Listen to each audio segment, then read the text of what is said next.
The film that you are about to see is jaw-dropping, and it was passed over by the New York Times. The New York Times had an opportunity to run this story, and they didn't. We're going to show you this unbelievable film in just a moment. But what's more astonishing, however, might be the cover-up and the secrecy of this top-secret film.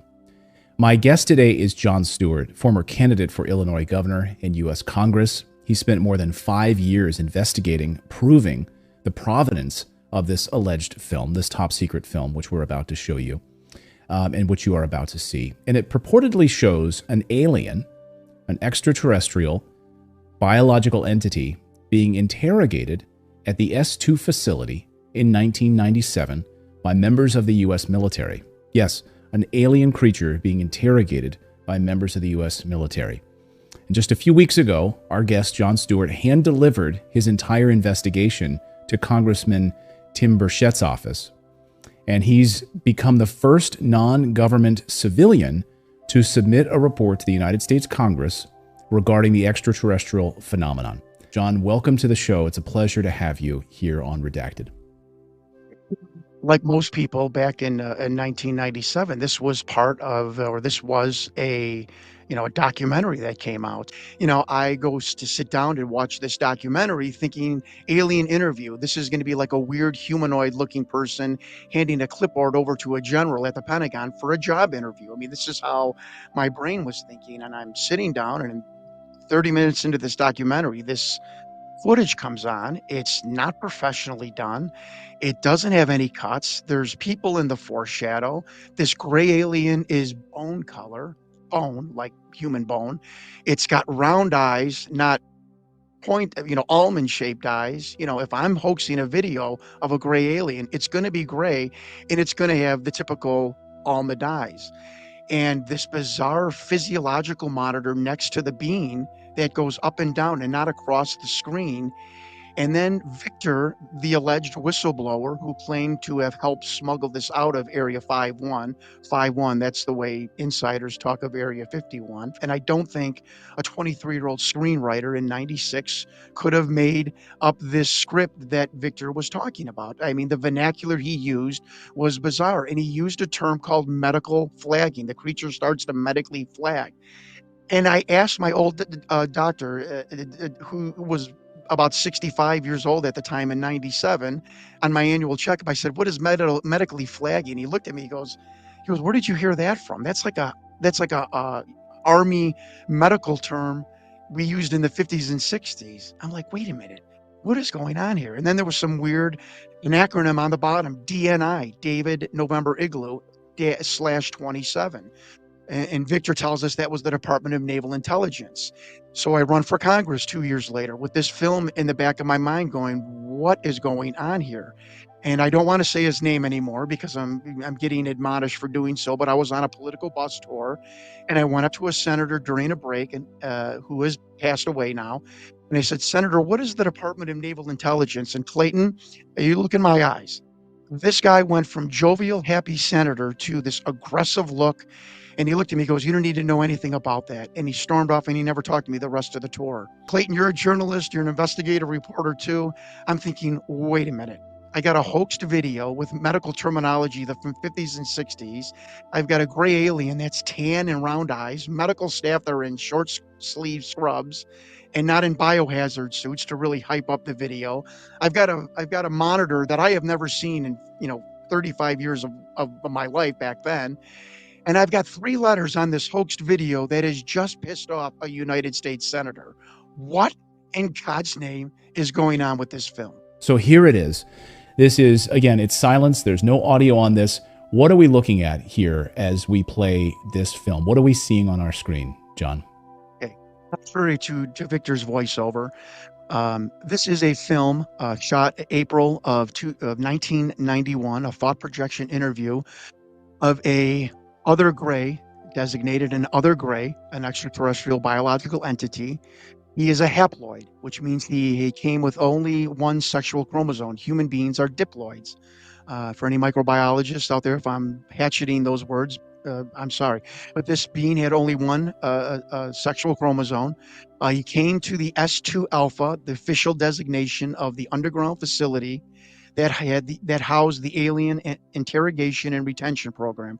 That's the unofficial name of what this was. They call these interview suites the ambassador suites because the government did try for the care and did treat these and look at these beings and still do as ambassadors from other planets and other dimensions. And if you hear David Grush coughing on his words, it's because he doesn't want to tell you that some of these beings are from other dimensions.